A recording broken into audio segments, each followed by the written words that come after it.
Hello guys, you're welcome to my channel. It's the Relatable with Bisola. This is where we talk about real life issues and then we dole out solutions to those issues and challenges that we face as a people. Alright guys, today we're going to be talking about secrets you should know before I say I do. What are some of the secrets you should know before you get married? Okay, today we're going to be looking at 5 secrets that are essential that you know before you tie the knot.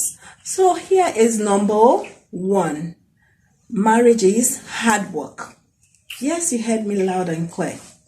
Marriage is hard work. It's not just about the Romeo and Juliet kind of love. It's not about the lovey and dovey stories that we have heard. It's not about the memes and boom stories that we read as teenagers. Neither is it about the love stories we even heard as adults. Marriage requires a lot beyond all of these love stories that we have heard. It requires commitment. It requires a whole lot of effort from both parties for you to have a successful marriage. And number 2 is that marriage is about sacrifices. Yes, you heard me. Marriage entails a lot of sacrifices. All right? It's true that, okay, the first 0 to 10 years of a marriage is going to be about parenting, childbearing and parenting precisely. So if this is true, it's obviously going to be on the part of the woman to sacrifice most of the times, because she's going to go through the 9 months of pregnancy that involves changes in her body, physical changes that obvious to everyone. She's going to go through the hormonal changes that she alone can bear. All right. So what this is simply saying is that at some point, or at the first 0 to 10 years of your marriage, you're going to have to do a whole lot of sacrifices, or even beyond the 0 to 10 years of your marriage. All right, why we have number 3 as marriage entails compromise. Yes, let me give you a typical example. You have a couple who has been married for, let's say, 4 to 5 years and have been trying for a child. In the middle of it all, the woman is told by her doctor to hold on. And when we say hold on in this case, we're simply saying put a pause to whatever you've been doing or whatever you're doing. This could be her business, this could be her career, this could be her job. And at that moment, she just has to put a pause to everything to bring forth a life for she and her husband. All right, so you can see that it entails compromise. If she's not willing to compromise, she might not be able to have a child.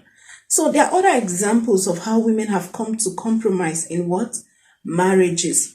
All right, and number 4 is that there will be a decline in your beauty and there will be a decline in your powerhouse. Yes, you heard me right. The truth is, we can't cheat the law of nature.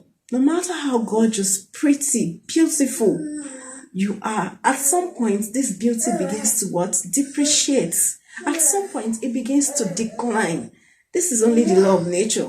All right? So, since this is true, one day your man will look at you in the face and tell you, now, come, girl, do you know you're no longer as beautiful as you used to be? He might not say it in that manner that I've said it. All right?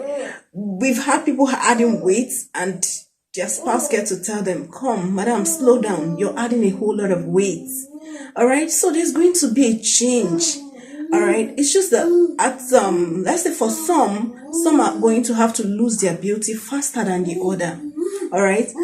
The beauticians or even the dietitians will actually tell you this. Okay? Some would lose it faster based on the activities they engage in and also based on the foods that they eat. All right, so it's normal that at a point your beauty begins to decline. The most important thing is, do not get worried. You are not alone in these shoes. There are other women also walking through this path with you. All right, the most important thing is brace up. Have that mindset that yes, I am not alone in it. It's the law of nature, and enjoy your life. All right. And also, we said there's going to be a decline in your powerhouse. What do I mean by powerhouse? Obviously, we all know. I don't have to delve into it. All right, some call it the engine room. All right, so there's going to be a decline truly. You can't compare a woman who has brought four kids and the woman who has brought forth 2 kids. You can compare someone who had an elective CS or CS generally, or someone who births their kids through the vagina. I'm not saying both are not ways of birthing kids. Both are natural ways of having kids. All right, depending on how you're willed or destined to have your kids. That's my point. My point is the engine room, it's never going to be the same for the one who births her kids through the vagina. Let's be very, very realistic. All right, the engine room is never going to remain the same. That's why you have a whole lot of people now selling kayamata, selling a whole lot to tighten up the room. All right, I'm not against that. That's not where I'm going actually. My point is there will be a change.